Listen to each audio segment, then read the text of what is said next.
American warships are fast approaching Venezuelan waters as part of President Donald Trump's effort to fight drug trafficking. The Trump administration has accused Venezuelan President Nicolas Maduro of being involved in cocaine trafficking and working with drug cartels. In response, Maduro has urged millions of Venezuelans to join militias, saying no empire will touch the sacred soil of Venezuela. Days later, the Venezuelan government announced that it is sending 15,000 troops to its border with Colombia to fight drug trafficking. So why are the US warships still heading to Venezuelan waters?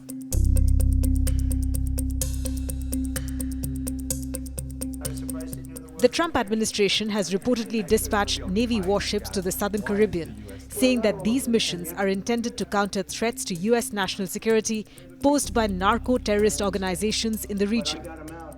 The USS Lake Erie, a guided missile cruiser, and the USS Newport News, which is a nuclear-powered fast-attack submarine, are expected to arrive in the region. The warships are reportedly carrying 4,500 US service members, including 2,200 Marines. According to the New York Times, Trump signed a secret directive ordering the Pentagon to use military force against certain Latin American drug cartels that the US has deemed foreign terrorist organizations. But will Trump put US boots on the ground? Venezuela, and there's 4,000 Marines on board. Are you looking at the possibility of boots on the ground there? What I will say with respect to Venezuela, President Trump has been very clear and consistent. He's prepared to use every element of American power to stop drugs from flooding into our country and to bring those responsible to justice. The Maduro regime is not the legitimate government of Venezuela. It is a narco-terror cartel. In Maduro, it is the view of this administration, is not a legitimate president. He is a fugitive head of this cartel who has been indicted in the United States for trafficking drugs into the country. The US does not recognize Maduro's administration as the legitimate government of Venezuela. The US and Venezuela have not had a formal diplomatic relationship since 2019. During Trump's first term in 2020, Maduro and his close allies were indicted in a Manhattan federal court on federal charges of narco-terrorism and conspiracy to import cocaine.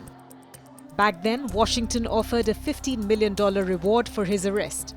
The administration of US President Joe Biden increased this bounty to $25 million. US officials accused both Maduro and Venezuelan Minister of Popular Power for Interior, Diosdado Cabello, of collaborating with the Cartel de los Soles, a drug trafficking organization that Washington has designated as a terrorist group. Cabello, like Maduro, is part of the ruling United Socialist Party of Venezuela. The US announced earlier this month that it had doubled the reward for Maduro's capture on drug charges to $50 million. US Attorney General Pam Bondi also accused Maduro of collaborating with the Venezuelan crime syndicate Tren de Aragua and the Sinaloa cartel in Mexico.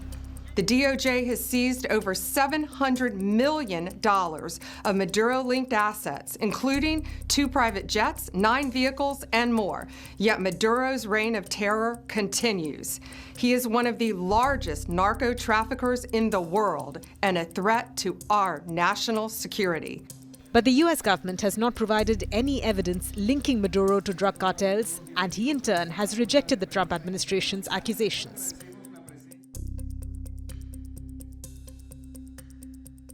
Maduro insisted that unlike neighboring Colombia, Venezuela is free of coca leaf crops and free of cocaine production.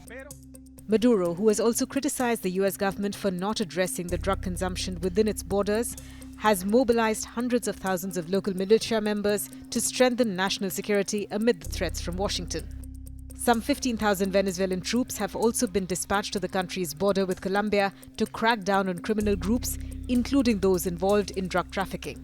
Venezuela's defense minister said military vessels and drones will be sent to patrol the country's coastline. Despite the military buildup, analysts have downplayed the possibility of a US invasion or US strikes in Venezuela, while many Venezuelans have shrugged off the US threat as posturing.